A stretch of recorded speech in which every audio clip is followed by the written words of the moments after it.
Hello everyone, welcome to the Elliott Wave YouTube channel.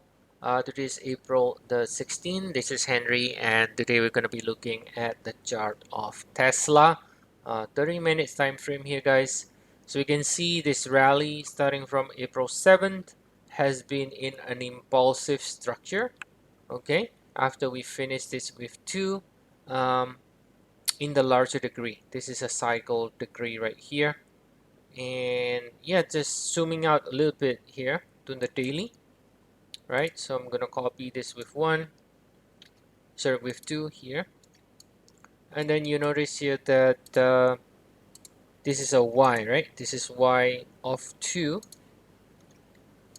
So that means a couple of things, right? That means this with 2 is in a form of wxy.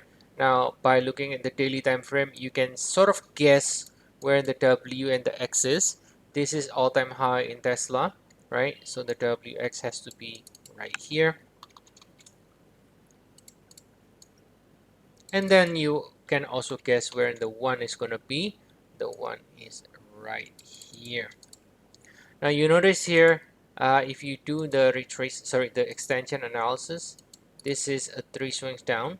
Didn't even hit the 100%. That tells you actually it is a strong bullish market because it didn't even reach the equality and then starting to turn higher already, right?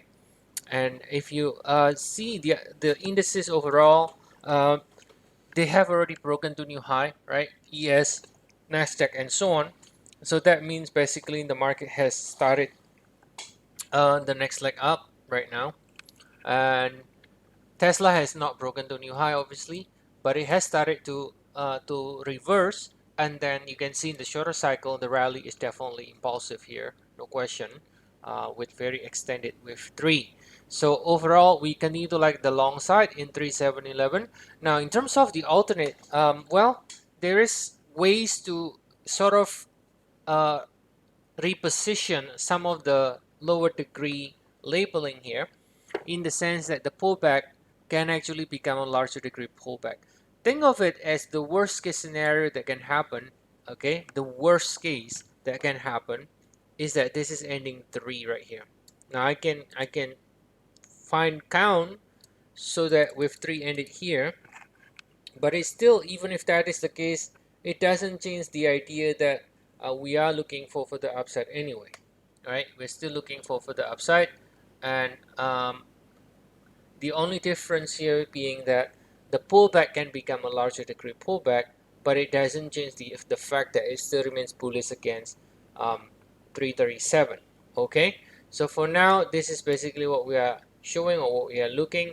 Any pullback from the peak is gonna be finding support in 3711 for more upside. So the sort of the safest way to approach this is the idea that um, instead of chasing all the smaller degree, which may or may not be exactly what we are showing, it is best to assume that, or it is best to wait for a bigger pullback in the wave 4, in the minor degree.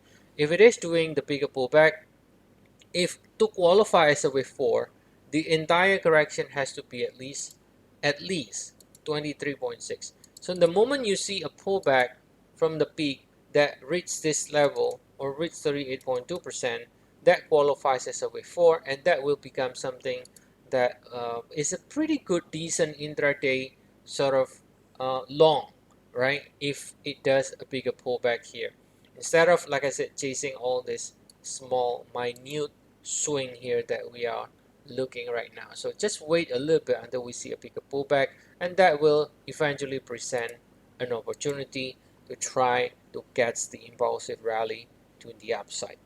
Okay, so that's the idea, guys, in Tesla. And as always, if you want to get more updates on Tesla or any other stock, ETF, indices, Forex, commodities, feel free to check our service. We have 14 days trial.